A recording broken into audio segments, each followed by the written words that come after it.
이스라엘 백성들이 40년간 광야 생활을 하다가 40년 생활을 마치고 하나님의 약속의 말씀처럼 요단을 건너 가나안 땅에 들어가게 되어집니다.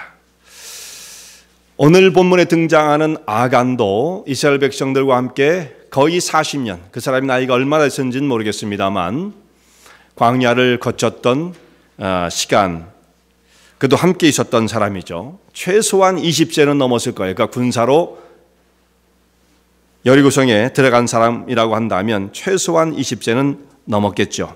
그보다 훨씬 더 나이는 있었을 것이라고 생각합니다.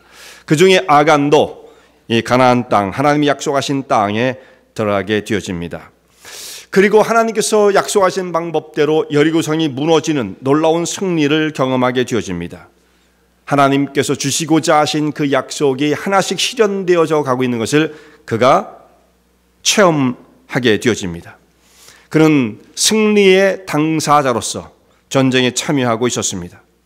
여리고성을 7바퀴 돌고 마지막 돈 다음에 7일째 날 7바퀴 돌고 마지막 순간에 일제히 소리를 함성을 지르면 이 성이 무너질 것이다 라고 말씀하신 바처럼 성이 이스라엘 백성들 앞에서 큰 소리와 함께 무너져 내립니다. 성이 무너지고 성이 정복되어지는 이 과정을 지켜보고 경험한 사람들이 정말 놀라움을 금할 수 없었을 거예요. 성이 무너진다. 이 성을 공격한다는 것은 대단히 어려운 것입니다. 성을 쌓는 이유가 성을 잘 쌓아서 외부의 적으로부터 자신들을 보호하기 위함이니까, 그러면 밖에서 쳐들어온 사람들은 그만큼 그 성을 정복하기가 어려운 거죠. 그래서 성에서 방어를 하는 사람들이 만약에 한 1000명이다 라고 한다면 밖에서 공격하는 사람이 1000명 갖고는 절대로 그 성을 함락시킬 수가 없습니다. 몇 배가 돼야 되죠. 그리고 많은 희생을 치러야 합니다. 수많은 사람이 사실 성을 공격하는 과정에서 희생을 치르고 성을 점령하게 된다면 그렇게 점령이 하게 되어지는 것이죠. 그런데 이 성이 힘들이지 않고 그 성이 무너져 내린 것입니다. 가나안 땅의 여리고성은 가나안을 대표하는 가장 강력한 성이었던 거예요. 가나안으로 돌아가는 관문 속에 있었던 성이었던 것입니다. 이 성의 정복의 과정을 똑똑히 눈으로 지켜본 이스라엘 백성들은 그 성이 무너지라고 소리를 질렀던 그 함성보다 아마 무너지고 난 다음에 소리를 더 질렀을 거예요. 엄청나게 놀랐을 터이니까. 그렇지 않겠습니까? 우리가 어떤 그 스포츠를 좋아하는 사람들 많잖아요. 스포츠를 좋아하는 분들은 자기 팀이 응원하는 팀, 그 팀이 이기면 굉장히 큰 게임이었다라고 한다면 그 야구니 축구니 그래도 이기게 되면 펄쩍펄쩍 뛰는 사람이 있죠. 슈퍼볼 같은 데서 우승을 한다, 자기 팀이, 그럼 엄청난 일이잖아요. 사실 생각해보면 별것도 아닌데, 그 별것도 아니에요. 그런데 그렇게 되어지면 사람이 얼마나 흥분을 합니까? 대단하죠. 그런데 여러분, 목숨을 걸고 어떤 성을 함락시키려고 전쟁에 참여한 사람이 그 눈앞에서 성이 정복되어지는 것을 실제로 체험하게 되어진다고 한다면 이 흥분을 무엇과 비교할 수가 있겠어요? 비교의 대상이 없을 정도로 최고의 흥분의 상태가 되었을 것입니다. 이들이 그것을 경험하는 거예요. 승리의 기쁨을 경험하는 거예요. 골이 골대로 들어갔다, 이것과는 비교가 안 되는 거예요. 승리를 경험한 것입니다. 흥분 자체였죠. 그런데 여러분, 여기에서 비극이 시작되어지는 거예요. 물론 승리 자체가 비극은 아니죠. 그 찰나에서 비극이 시작되어집니다. 아간은 하나님의 군대로서 승리를 경험했으며 하나님 말씀이 실현되어지는 것을 그가 목격했음에도 불구하고 범죄에 깊이 빠져들게 되어집니다. 그러니까 아무리 큰 은혜를 받았다 할지라도 그 은혜 받은 그 일, 경력 때문에 죄에 빠지지 않게 되는 건 아니에요. 이 죄에 빠지고 안 빠지고의 문제는 정말 철저히 우리의 몫이에요. 그가 자신을 어떻게 잘 다스리느냐의 문제인 것입니다. 은혜를 많이 받으면 조금은 수월해질 수 있지만 그 책임이 하나님께 있는 것은 아닙니다. 어떤 범죄의 그 순간에 서게 되었을 때, 그 기로에 서게 되었을 때 그가 어떤 선택을 하느냐는 그 사람의 몫이 되어지는 것입니다. 아무리 큰 은혜를 받았어도, 심지어 정말 흥분의 상태가 되었어도 인간은 한순간에 범죄에 빠져들 수 있다는 것을 말씀하고 있는 거죠. 범죄하는 사람들, 은혜를 못 받은 사람이야, 은혜를 모르는 사람들이야, 꼭 그런 것은 아닙니다. 인간의 탐욕을 이기지 못하기 때문에 범죄에 빠지는 거예요. 자, 성이 무너졌을 때 아수라장이 되었겠죠. 사람이 막 죽는 거예요. 이스라엘 백성들이 다 손을 이제 칼을 들고 무기를 들고 성으로 뛰어들어서 정신 못 차리고 있는 여리고 성 사람들을 다 하나씩 처단을 하는 겁니다. 참 이건 하나님의 공의의 실현이었으니까 굉장히 무참한 사실 그 죽음이 여기서 이루어지고 있는 거죠. 그러니까 그 광경을 본다면 굉장히 참 아주 무시무시한 광경이에요. 그러나 그것은 하나님의 공의를 실현하는 의미를 가지고 있었던 것입니다. 얼마나 성 안이 혼돈스럽고 엉망이었겠어요. 그런데 그 중에 그 성에 뛰어들었던 아간이 다른 사람은 보지 못했던 하나를 보게 되어지죠. 외투 한 벌, 우리 지난주도 그 말씀을 생각했습니다만 신할산 외투 한 벌, 바벨론, 신할이 바벨론입니다. 메소포타미아 그 지역, 거기서 난 원산지가 분명한 외투 한 벌, 금덩어리, 은덩어리를 그가 보게 되어집니다. 이것을 보는 순간 그 화려함에 매료가 되는 거예요. 이 옷을 불태운다, 그 있을 수 없는 거예요. 이 좋은 걸 왜 불태워? 이 최고의 브랜드인데 말이죠.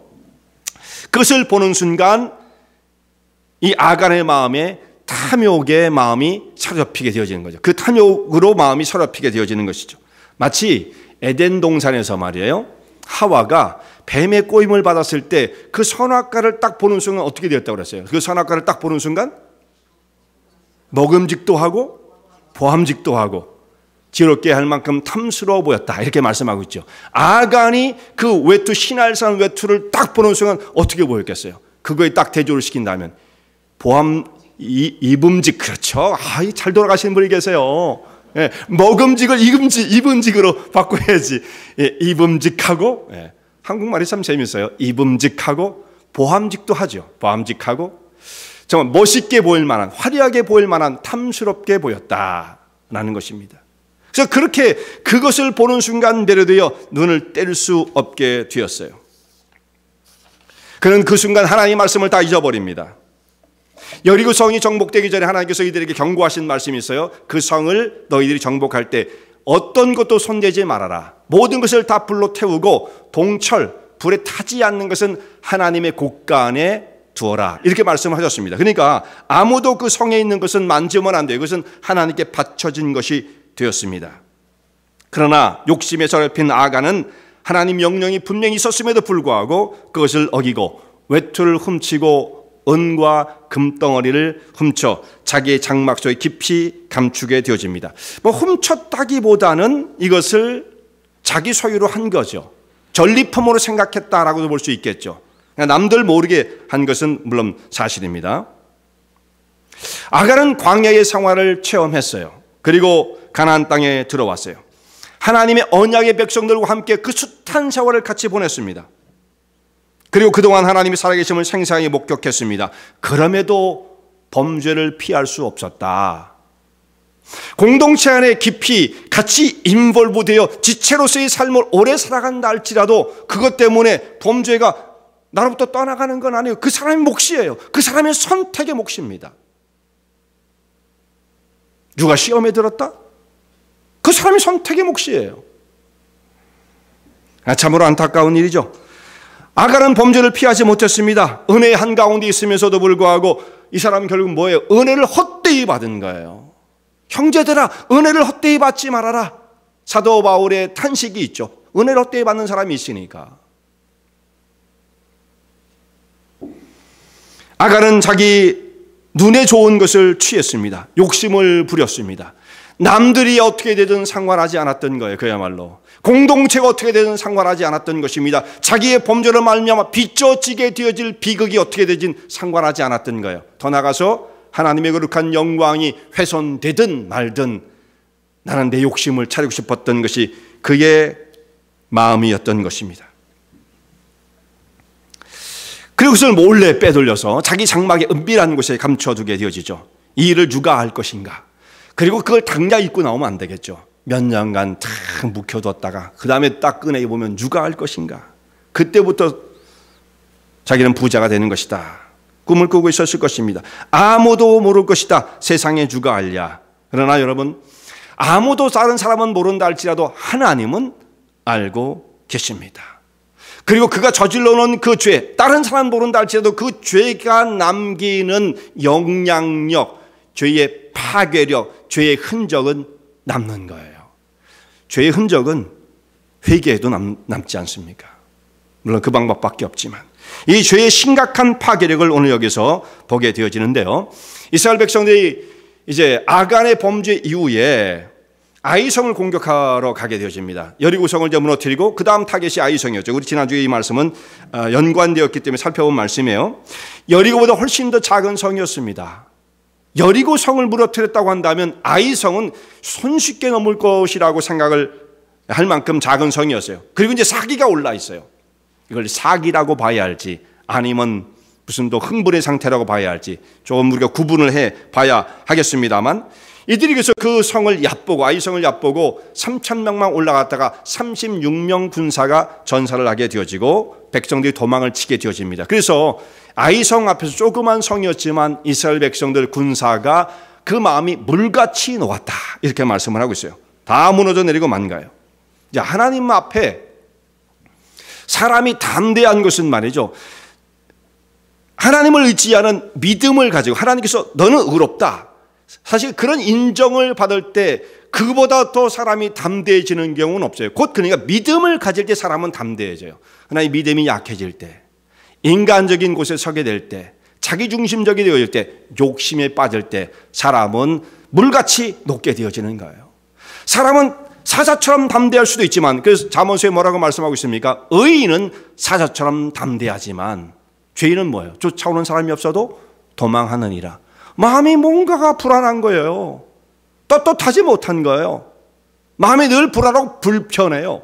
그 왜 그렇습니까? 하나님 앞에 의롭다함을 인정받지 못할 경우는 그처럼 누가 뭐라고 하지 않아도 누가 뭐라고 쫓아다니면서 누가 뭐라고 합니까?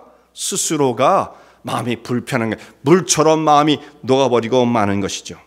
이 사람이 이런 것입니다. 여리고성이 무너졌을 때 사람이 얼마나 흥분된 상태였어요. 정말 이제 아이성은 상대도 안 될 것이다 이렇게 생각할 정도였죠. 그러나 그 바로 직후에 아이성에서 패배하자 이들은 마음이 물처럼 녹습니다. 극과 극을 오가게 되어지는 거죠. 사람의 마음이 완전히 반대의 상태가 되었어요. 원래는 이스라엘 백성들이 가나안 백성들 앞에서 사자처럼 담대했고, 가나안 백성들은 이들이 진격해 온다는 소식을 듣고 마음이 그야말로 물처럼 녹았는데 역전이 되었어요. 이들의 마음이 무너지게 되었습니다.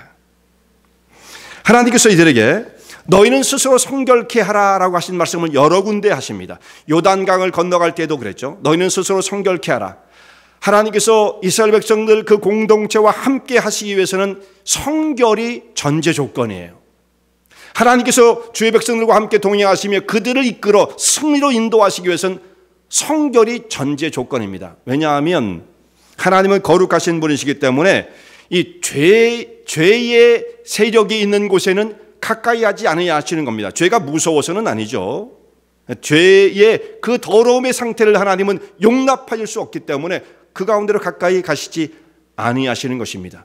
이스라엘 백성이 하나님의 인도하심을 따라 승리를 이루기 위해서는 반드시 죄를 해결하고 성결을 이루어야 돼요. 죄는 바로 하나님과 사람 사이를 갈라놓는 파괴력을 갖게 되어집니다. 이게 심각한 죄의 파괴력이죠. 죄악에 들어오면 공동체 안에 힘을 잃어버리게 되어져요.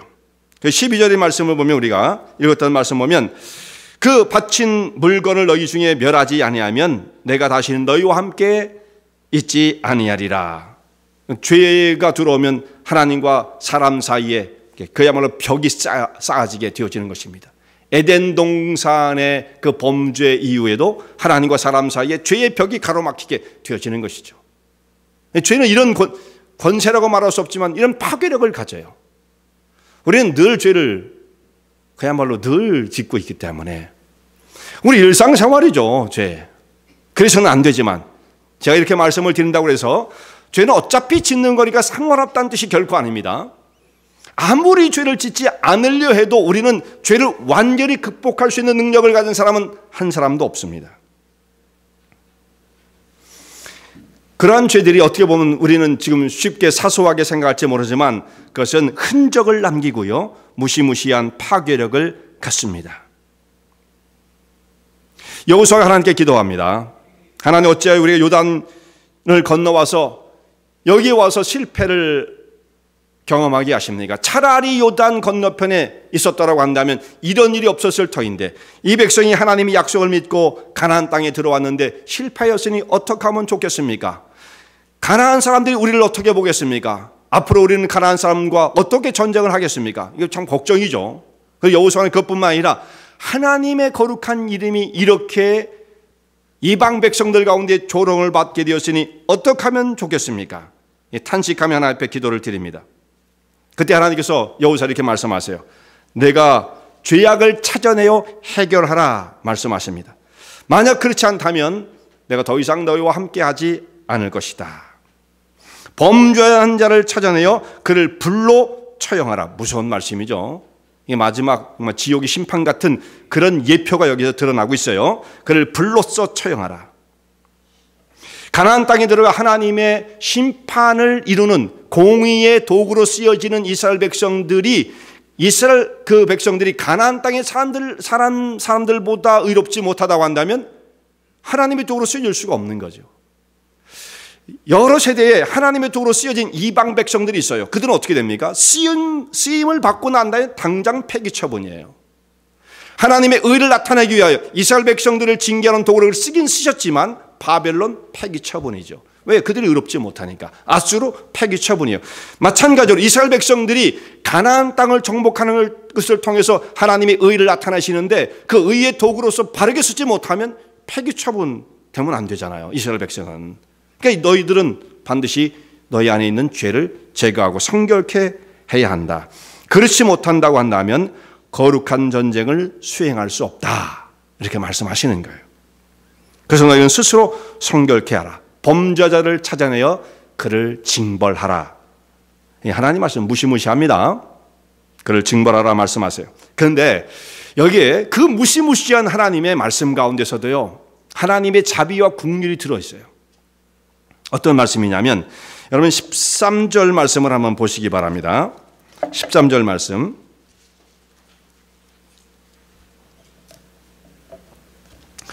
우리 읽던 말씀 가운데 13절을 보면 너는 일어나서 백성을 성결케 하여 이르기를 너희는 스스로 성결케 하여 내일을 기다리라.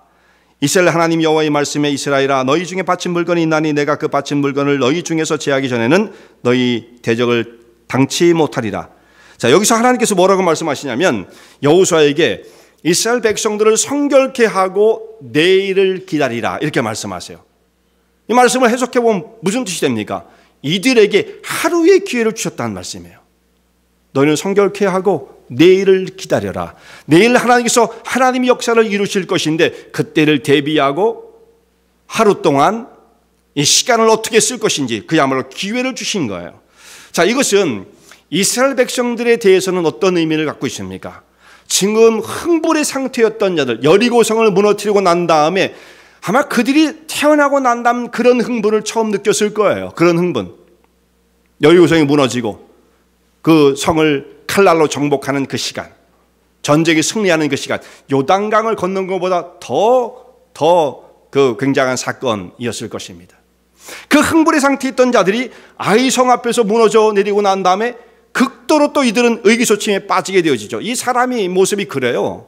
어떨 때는 막 너무 좋았다가 어떨 때는 막 꼬꾸라지게 되어지죠. 이 모습을 보면서 참 이스라엘 사람들 참 좀 심해 이런 생각이 드는데 우리 한국 사람들하고 이스라엘 사람은 무슨 자매지간인지 좀 비슷해요. 예, 우리도 감정이 막 그냥 기복이 얼마나 심한지 그렇다 이 말씀이죠. 자, 이 하루를 지나면서 자신의 삶을 돌이켜볼 기회를 하나님이 주셨습니다. 자, 자기를 성찰한다는 것 너무너무나 중요해요. 우리는 자꾸 남들을 쳐다보죠. 남들, 저 사람은 어떻고 저 사람은 어떻고 우리 공동체는 어떻고 남들이 나를 어떻게 해줘. 자꾸 모든 문제를 밖에서 찾으려고 하는 경향이 너무 심합니다만 자기를 봐야 돼요. 하루를 주었던 건 뭐냐면 야, 너희들끼리 서로 남들이 누가 잘못했는지 한번 다 무슨 걸기 대회를 한번 해봐. 그렇게 말씀하신 건 아닙니다. 스스로 성결케 하라. 어떻게 해야 돼요? 자기를 들여다봐야죠. 자기를. 우리가 왜 그때 패했는가? 나는 왜 패했는가? 나는 어디에 문제가 있는가? 자기를 들여다봐야 돼요. 근데 우리 정신없이 살다 보니까 자기 생각은 별로 안 하고요. 자기를 들여다보는 자아성찰, 이 문제, 자기를 깊이 내면의 영혼의 문제를 들여다보는 시간들, 결국 뭡니까? 하나님 앞에 기도에 무릎을 꿇는, 진지하게. 이런 시간보다는 자꾸 외부에 있는 것들, 쉽게 지나가는 것들, 즉흥적인 것들, 단순한 것들, 거기에 시간을 다 뺏기고 맙니다. 거기에 관심이 너무나 많아요. 매일매일 자기를 들여다보는 건 매일 그러기는 쉽지 않다 할지라도 이게 정기적으로 정말 자기를 들여다보는 일이 반드시 필요한 거예요. 특별히 아간에게는 더더욱 중요한 하루의 시간입니다. 아간에게는 어떤 기회예요? 회개할 수 있는 기회를 주신 거예요. 자, 그 사람을 찾아내어 불로써 심판하라, 무서운 명령을 주셨지만 아간에게는 하나님께서는 회개의 기회를 분명히 주셨습니다. 너에게 24시간이 남아있다. 우리 인생이 지금 남아있는 것처럼 이 기회가 어느 기회인지 아십니까? 이 기회가 우리에게 주어진 이 시간이 그냥 막 편안하게 좋게 내가 원하는 대로 살아도 좋은 시간은 아닙니다. 우리에게 주어진 이 시간이 아간에게 주었던 그 24시간의 시간의 의미를 갖고 있다는 말씀이죠. 잘 생각해야 돼요. 잘 생각해야 돼요. 하나님께서 아간에게 24시간의 시간을 기회를 주셨는데 아간이 그동안에 자기를 들여다보니까 문제가 많았어요. 내 탐심을 이기지 못했어요. 그 욕심에 붙잡혔어요. 그래서 저도 모르게 손을 내밀어서 그것을 가져다 훔쳐다가 내 장막에 감추었어요. 하나님 앞에 그것을 뉘우치고 회개하며 그걸 들고 이제 어디로 가야겠습니까? 하나님께로 가야 되는데 이때 당시에는 상징적인 인물이 여호수아일 테니까 혹은 뭐 대지상 엘르아살 이런 사람이 갈 수 있겠죠. 거기 가가지고 이것을 다 내려놓으면서 내가 범죄했습니다, 저를 용서해 주세요, 그랬다라고 한다면 하나님께서 어떻게 아간을 처리하셨을까? 여러분 같으면 어떠실 것 같아요? 하나님 입장이, 야, 시간 지났어, 범죄는 범죄야, 넌 더 이상 용서받을 수 없어, 이렇게 하셨을까? 만약에 하나님께서 그렇게 하셨다고 한다면 우리 모두도 소망이 없는 겁니다. 우리 다 범죄자니까. 그렇잖아요. 그러니까 그가 무슨 죄를 저질렀든 진실한 모습으로 주님 앞에 돌아와 회개의 무릎을 꿇었다고 한다면 주님께서는 분명히 그 아간의 죄를 용서하셨을 것입니다. 내가 더 이상 너의 그 죄를 죄라고 보지 않겠다. 너는 의롭다. 물론 이렇게 하나님께서 우리를 의롭다 하여도 뭐라고 그랬습니까? 죄가 하나님께서 기억하지 않고 용서해 주시는 것이지 죄의 흔적조차 없어지는 건 아니라고 여러 번 말씀을 드렸죠. 회개가 중요하긴 하지만 좀 우리도 좀 더 깊이 생각하면 여러 가지 여기서 연관되어진 말씀들이 있을 수 있습니다. 하나님 앞에서 심판이 이루어지기 전까지는 너무 늦은 회개는 없어요. 물론 빠를수록 좋죠. 회복이 빠르니까. 회개하지 않고 이 시간을 자꾸 뒤로 미루게 되어지면 그동안에 그가 영혼은 더욱더 오염되어지고 무너지는 거니까 빠를수록 좋습니다만 심판의 이르기까지 너무 늦어서 용서를 받지 못하는 건 없다는 말씀이에요. 그런데 여러분, 문제가 뭐가 있느냐면 마음이 굳어진 사람, 욕심과 탐욕에 붙잡힌 사람들은 아무리 시간이 주어져도 회개할 줄 모른다는 게 문제예요. 이게 비극이에요. 죄를 뉘우칠 수 있는 그 영혼이 마비되어 있기 때문에 회개에 이르지 못한다는 것입니다. 그런 사람들은 주로 어떤 식으로 생각하냐면 문제는 다 밖에 있는 거예요. 그리고 심지어 이런 얘기를 하죠. 나만 그런가? 나만 그런가?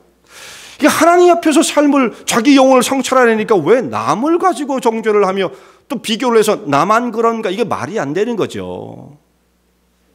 하나님이 주신 은혜의 기회를 남들을 정죄하는 것으로 사용하는 그야말로 용서받기 힘든 일이 아니겠습니까?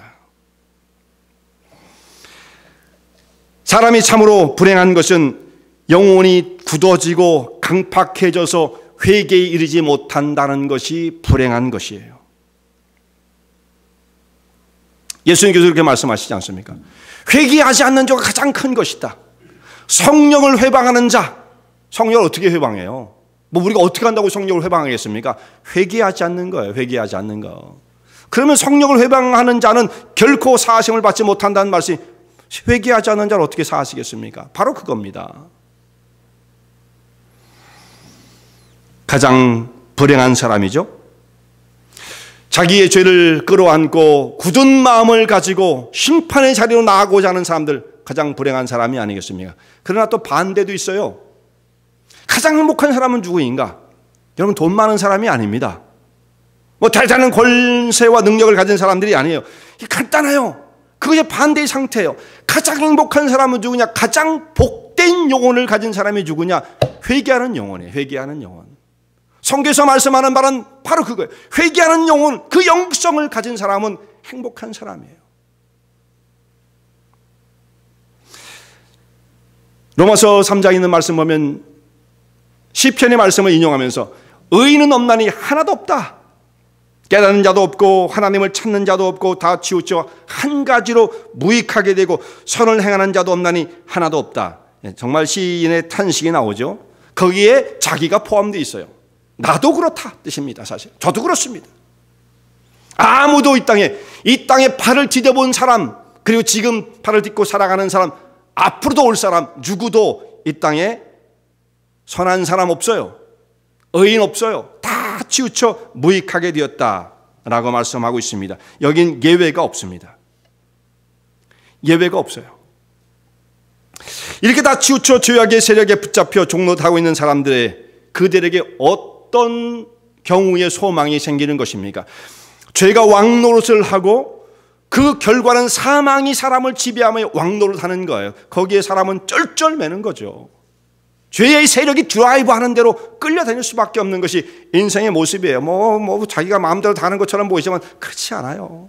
더 뒤에서 죄의 세력이 조종하는 대로, 리모컨 돌리는 대로 가는 겁니다, 사람이. 이런 사람에게 어떤 경우에 소망이 있을 수 있는가? 하나님 앞에 아무런 소망이 없다는 것을 자기가 분명히 발견하고 철저하게 하나님의 긍휼과 은혜를 바라보며 회개의 자리로 나올 때 하늘문이 열리는 거예요. 아간이 24시간 주어진 그 시간 동안 정말 자기의 죄를 철저히 깨닫고 하나님 보좌 앞에 나와 긍휼을 구했더라면 하늘문이 열리는 거죠. 그가 그의 죄악 때문에 36명이 죽고 이스라엘 백성이 물처럼 마음이 녹아버리고 하나님의 영광된 이름이 훼손되어지는 일을 겪었긴 했지만, 그럼에도 불구하고 정말 자기의 죄를 깨닫고 하나님 앞에 나아간다면, 너 시간 늦었어, 안 돼, 너 때문에 피해를 본 게 얼마나 많은데 용서 못해, 그러면 아무도 용서받을 수 있는 사람은 없는 거예요. 죄의 크고 작음은 문제되는 것이 아닙니다. 회개하느냐 회개하지 않느냐의 문제죠. 그런데 하나님 앞에 이것을 철저히 깨닫고 주님 앞에 회개의 무릎을 꿇으면 그야말로 천지가 개벽하는 역사가 일어나는 거예요. 어떻게 해야 천지가 개벽하겠습니까? 예수 그리스도의 십자가의 은혜를 경험하는 말을 통해서 하나님의 의를 덧입게 되어진 이 신앙의 고백 속에 정말 영혼이 바뀌어지는, 내가 안 바뀌면 천지 바뀌어도 소용없어요. 근데 자기가 바뀌면 천지가 바뀌는 거예요. 천지가 개벽하는 일이 일어납니다. 이게 놀라운 변화예요. 근데 여러분, 아무리 예수를 오래 믿어도 변화되지 않는 사람들이 있잖아요. 현실적으로 있잖아요. 예수를 오래 믿고 신앙의 경력은 20년, 10년, 20년, 30년, 어떤 사람은 모태신앙이래요. 모태신앙. 그러면서 말씀하시는 분들이 계시잖아요. 근데도 영혼의 성장이 이루어지지 않는 이유는 무엇입니까? 이유가 뭐예요? 예배를 그동안 안 드려서, 그것도 문제가 될 수 있죠. 성경 공부를 좀 적게 해서 그것이 전혀 영향을 안 준다고 말할 수는 없어요. 근데 그건 다 근본적인 것들이 아니에요.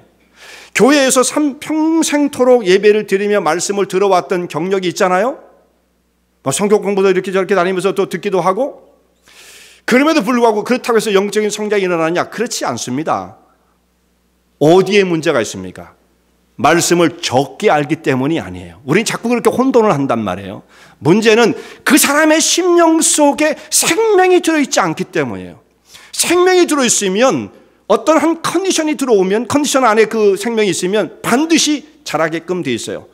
씨앗이 땅에 떨어지면 그 컨디션이 되면 분명히 씨앗이 생명이 있으면 자랍니다. 근데 돌덩어리를 심어놓고 물 아무리 줘봐야 소용없어요. 우리 안에 돌 하나를 품고 있는 하나님의 생명의 씨앗이 잉태되어 있지 않은 채 자신의 심령 속에 돌같이 굳어있는 돌덩어리를 끌어안고 있는 사람에게 아무리 물 줘봐야 말씀으로, 그러면 사람이 달라져요? 안 달라져요. 안 달라져요. 돌에 물 줘봐야 뭐가 달라져 있어요. 그 사람의 영혼이 하나님 앞에 철저히 깨어지는, 자신의 영혼을 주님 앞에 내어놓고 그리스도의 십자가의 은혜와 구속의 은총을 경험하는 이 영적 경험이 없이는 사람은 안 달라지는 거예요. 그러니까 회개만큼 사람을 획기적으로 바꾸는 것이 없는 것입니다. 진정한 하나님의 은혜를 사모하는 마음을 가지고 겸손히 주 앞에 무릎을 꿇으면 그 순간 영혼의 변화가 나타나게 되어져요. 그러니까 이 하나님 백성들은 자주 자신의 뒤를 돌아보고 자신의 영혼을 들여다보고 가슴을 치는, 이게 불행한 게 아니에요. 이거보다도 행복한 시간이 없다. 크리스찬들이 그렇게 생각을 해야만 하는 것입니다. 하나님께서 아간을 생각해서 아간에게 회개의 기회를 주셨습니다. 제가 어떤 분에게 말씀을 들은 바가 있었는데, 그분이 이런 일이 있었다고 그러더라고요. 무슨 일이 있어가지고 마음이 그냥 푹고 찹찹하고 괴롭고 일은 안 되고 참 무거운 돌이 정말 나를 자신의 삶을 누르는 것 같아서 고통스러워서 해결하지 못하고 어떻게 해야 할까 뒤척하다 이제 잠에 들은 거야, 이분이. 잠을 자다가 얼만큼 잤는데 이분이 눈이 떠져가지고 불편한 마음에 해결이 안 됐으니까 잠이 깊이 못 들었겠죠. 일어나서 보니까 12시 반이 되는 거예요. 그래서 그분이 그때부터 아유, 마음도 불편하고 그런데 내가 한번 하나님께 기도를 해야겠다 하고 이제 이분이 기도를 시작했대요. 그래서 하나님 앞에 기도를 하는데, 기도를 하다 보니까 자신의 옛날 생각이 다 나타나는 거예요. 지금의 무거운 문제도 주님 앞에 기도를 하지만 옛날부터 못된 짓 많이 했던 모양이죠. 옛날부터 생각이 쫙 나더래요. 그래서 그걸 갖다 하나님 앞에 기도를 막 했대요. 그렇게 하는 것이 옳은지 틀린지도 모르지만 하여튼 죄를 고백하라니까 그러면 되겠지 생각하고, 자기가 그 잘못했던 것들이 생각나면 또 그걸 고백하고, 또 생각나면 또 고백하고, 이렇게 쭉 기도를 했는데, 이제 어느 정도 됐다. 여러분, 우리가 지금까지 살아오면서 죄를 다 고백하려면 얼마나 시간이 걸릴 것 같아요? 그분이 몇 시간을 기도해도 평생 죄 지은 걸 다 고백할 수는 없었겠죠. 우리 한 2달 기도해야 되지 않을까요? 그걸 다 고백하려면. 하여튼 이분이 어느 정도 기도를 마치고 이제 잠을 자려고 다시 이렇게 시간을 보니까 4시더래, 4시. 그래 한 3시간 반을 기도한 거예요, 3시간 반. 평상시에는 기도하는데 10분이 왜 이렇게 긴지 10분도 안 가는데, 그날은 기도하다 보니까 한 3시간 반을 기도를 하게 되더라는 거예요. 근데 그것이 한 10분 정도 느껴졌대요. 그래서 참 대단하시다 이렇게 생각을 제가 했습니다. 이분이 정말 시간 가는 줄 모르고 하나님과 영적인 교제를 이룬 것이고, 그 시간에 이것도 주세요 저것도 주세요 그런 기도가 나쁜 건 아니지만 그보다 더 근본적인 자기 영혼의 내부에 있는 그 무거운 돌덩어리들을 제거하는 시간을 가졌던 거예요. 이게 중요해요. 이게 돌덩어리 끌어안고 있어봐야 그 생명, 아무리 물 주고 말씀 들어도 소용없어요. 그 돌이 깨져야 돼요. 강팍한 영혼이 깨지지 않으면 그럼 물 주면 뭐합니까? 다 흘러나가죠. 콩나물 물 준다고 물이 자란다고, 콩나물 자란다고. 콩나물이 생명이 있으니까 그게 가능하지. 돌덩어리에 물 줘보세요. 그대로지. 이분이 그렇게 기도하고 난 다음에 마음의 평화가 일어나게 됐다. 뭔가 모르게 마음이 후련하고 편안하고 좋고 마음이 달라져. 제가 봐도 달라지는 것 같고, 표정이 달라지고, 쓰는 용어가 달라져요. 성령께서 회개하는 사람의 영혼 속에 정말 하나님께서 은혜를 주시고 성령의 거룩한 역사, 그 영혼을 지배하기 시작하면 나도 모르게 정말 이때부터 서서히 변화가 나타나는 거예요. 성령께서 계신지, 내 마음속에 계신지 안 계신지 난 모르겠다라고 말하는 사람들이 참 많아요. 성령이 오신다는 게 무슨 뜻인지 모르겠다, 불을 받아야 되는 거냐 이렇게 말하는 사람이 있는데, 진짜 중요한 것은 그 영혼이 그리스도를 통해서 변화가 나타나기 시작하는가, 성령이, 거룩한 성령의 영의 지배를 받고 있는 사람이 되어진 강력한 증거가 되어지는 거예요. 방언을 말해야 되고 천만의 말씀, 다 방언을 말하는 건 아니에요. 은사가 성령의 역사가 은사로 나타날 수 있지만 그것이 성령께서 나의 삶을 지배하고 있다라고 말할 수 없어요. 왜냐하면 은사가 충만했던 고린도 교인들은 문제가 제일 많았으니까. 은사가 가지고 성령이 충만하다 보다 그것은 기준이 될 수가 없습니다. 내 영혼이 오늘도 어떻게 변하고 있느냐, 그것이 가장 중요한 문제예요. 회개는 이처럼 사람을 바꿉니다. 사람을 가장 획기적으로 확실히 바꾸는 것, 이게 회개예요. 그러니까 신앙인들이 가장 실천해야 할, 가장 우선적으로 생각하고 실천해야 할 것이 뭐냐? 회개하는 거, 회개. 그런데 이렇게 말하면 맨날 죄를 고백하고 맨날 그 마음이 우울해질 거 아니에요? 그렇게 말하는 사람이 있을 거라고 그랬죠.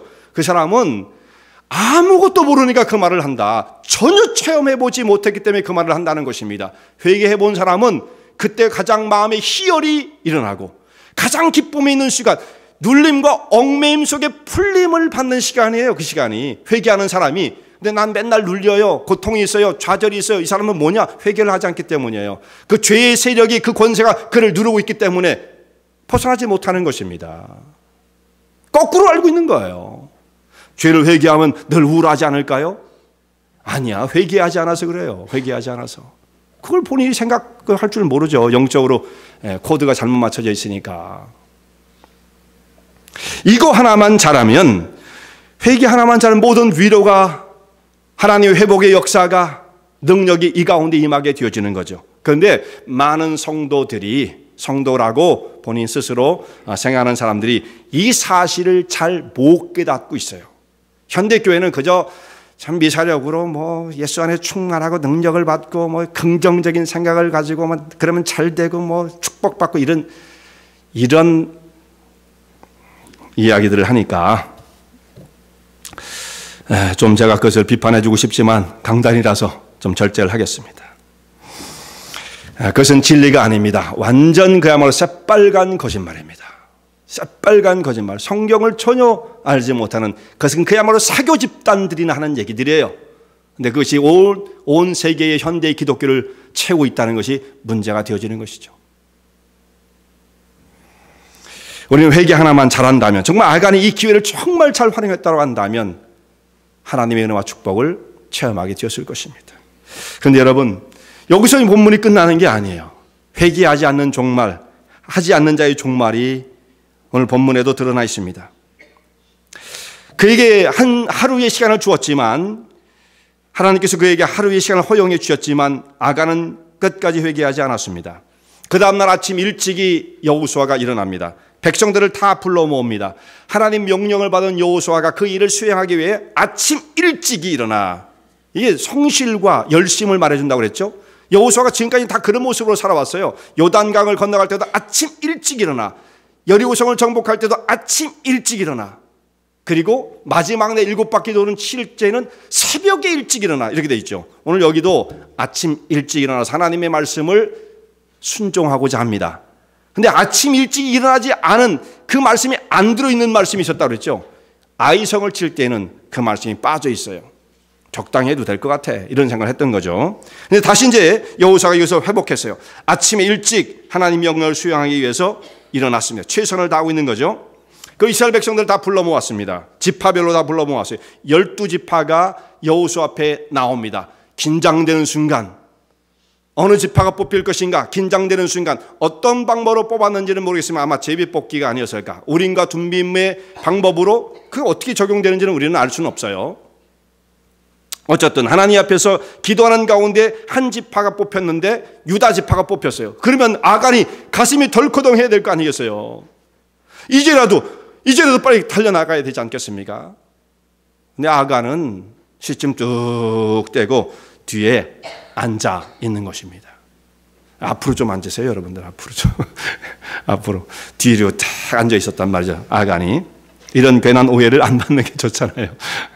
예. 아간이 나오지 않고 회개하지 않고 뒤에 버티고 있는 거죠. 자, 12지파 가운데 유다의 지파가 뽑혔고, 유다의 지파 가운데 또 뽑았더니 세라의 족속이 뽑혔고, 그때까지도 아간은 죄를 고백하지 않습니다. 세라의 족속을 가까이 하여 그 가운데 뽑았더니 삽디가 뽑혔고, 이때까지도 아간은 침묵을 지키고 있습니다. 삽디 가족 중에 남자를 가까이 오게 했더니 갈미가 뽑혔고, 그의 아들 아간이 마지막에 지목이 되었습니다. 여호수아가 아간에게 말합니다. 하나님께 영광을 돌리고 네가 무슨 일을 했는지 다 고하라. 숨기지 말아라. 이제는 물론 끝난 거예요. 근데 이제 범죄 사실을 확인해 보는 것이 지금 회개가 아닙니다. 이건 회개가 아니죠. 하나님 앞에 갔을 때 네가 무슨 죄를 저질렀는지 네가 다 말해보아라. 이거 회개가 아니죠. 범죄 사실을 확인하는 것이죠. 그에 맞는 이제 보응이 있을 뿐이에요. 더 이상 자신의 죄를 숨길 수 없는 아간이 자신의 범죄의 사실을 다 고하게 되어집니다. 이건 회개가 아니에요. 고하는 거예요. 이런 일이 있었다라는 것을 고하는 거죠.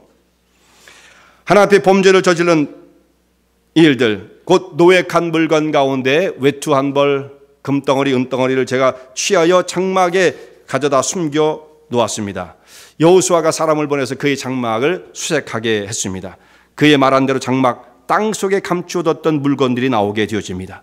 외투는 불에 태워져야만 했던 것이고 은과 금은 하나님의 국간에 드려졌어야 할 것이었습니다. 그런데 그것을 하나님의 것을 이 아간이 도적한 것이었고 또 여리고 성이 다 하나님 앞에 바쳐진 것으로서 멸망을 당해야 할 것에 이 아간이 참여하게 됨으로써 아간 또한 멸망을 받아야 할 자리에 서게 되었던 것입니다. 안타까운 거죠. 여러분, 우리가 하나님 앞에서 무조건 가난하게 살라는 것이 하나님의 뜻은 아니에요. 가난하게 살아라. 꼭 그 뜻이 아니에요. 넌 좋은 옷 입으면 안 돼. 꼭 그런 거 아니에요. 뭐 형편이 되면 좋은 브레드도 있고 그 큰 문제 아니죠. 뭐 좋은 차도 있을 수 있고 좋은 집에서 살 수도 있고 그 문제가 아니에요. 너희가 무조건 가난하게 살아라. 그것이 하나님의 뜻은 아닙니다. 나중에 보면 전쟁 중에서 많은 전리품을 취하게 되어지고 다윗 같은 경우는 다윗이 임금이 되기 전 그 중간 그 도망자의 삶을 살 때 다윗은 뭐하고 살았느냐면 맨 전쟁에서 뭐 이렇게 대단한 일은 아니죠. 전쟁에서 전리품 갖고 살았던 게 다윗의 그 중간 생애예요. 임금 되기 전까지. 그러고 살았어요. 하나님께서 이들에게 여리고 성이 점령될 때는 아무것도 취하지 말아야 한다. 하나님의 특별한 방법으로 이 성이 무너졌기 때문에 주의 백성들은 하나님의 역사를 인정하고 하나님의 방법대로 이 모든 성이 멸망을 받았다는 것을 고백하는 그 시인하는 의미로 어떤 것도 손대지 말아라. 그러나 그 다음에 너희가 다른 성을 점령할 때는 전리품을 취해도 좋다. 이렇게 말씀을 하셨던 것입니다.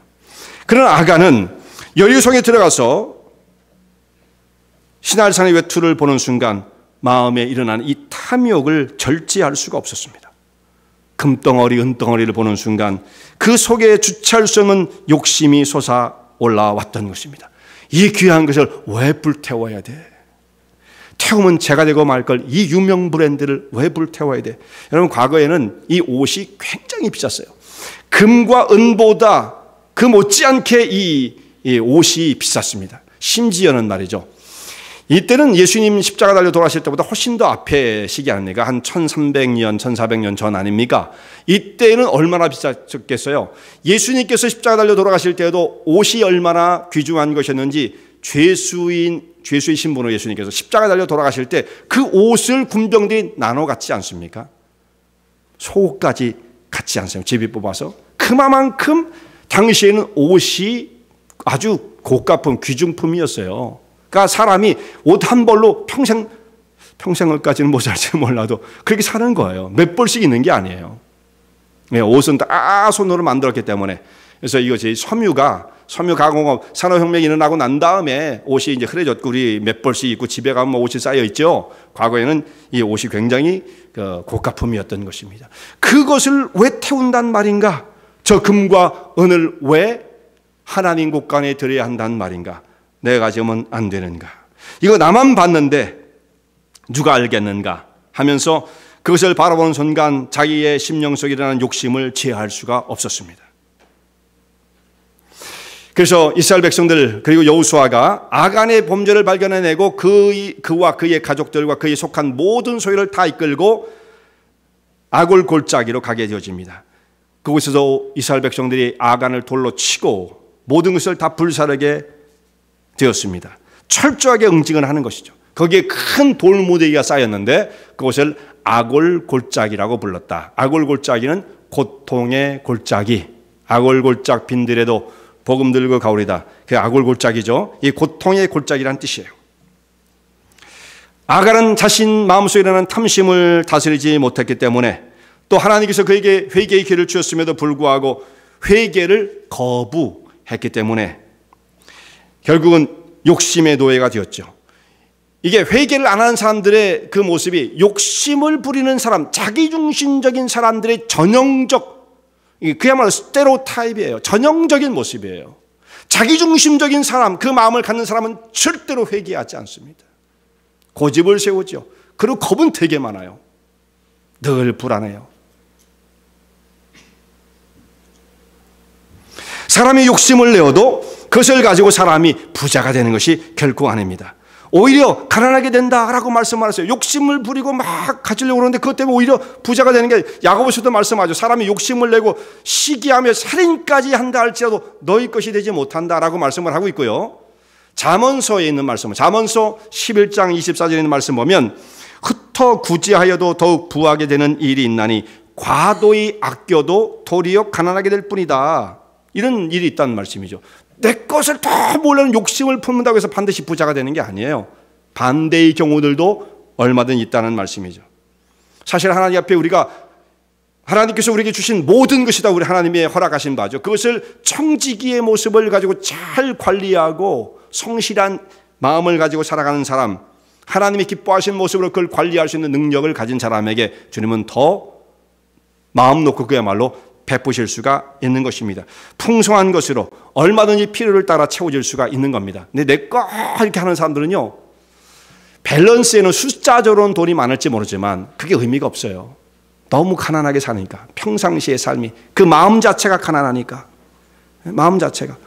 돈이 없어도 마음이 풍요한 사람이 있어요. 부유한 사람이 있어요. 밸런스 안만 많아도 가난한 거예요. 가난한 거.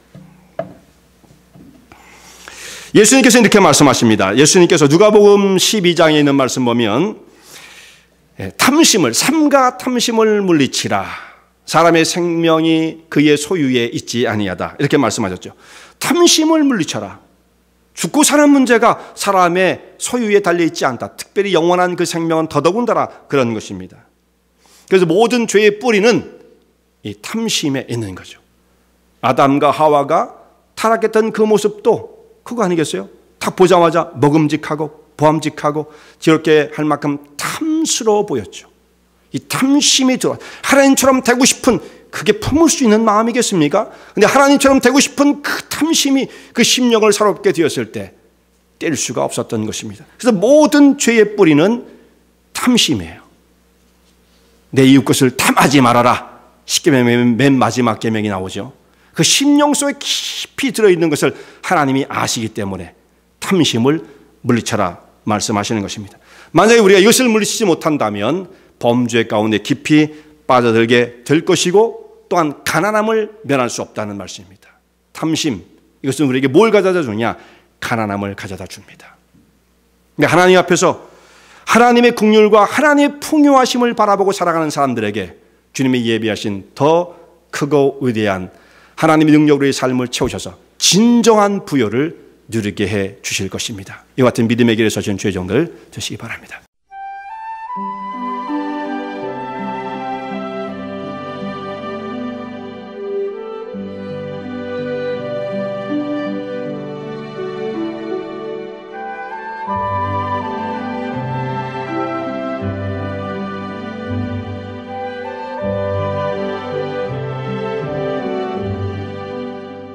은혜와 진리 장로교회를 소개합니다.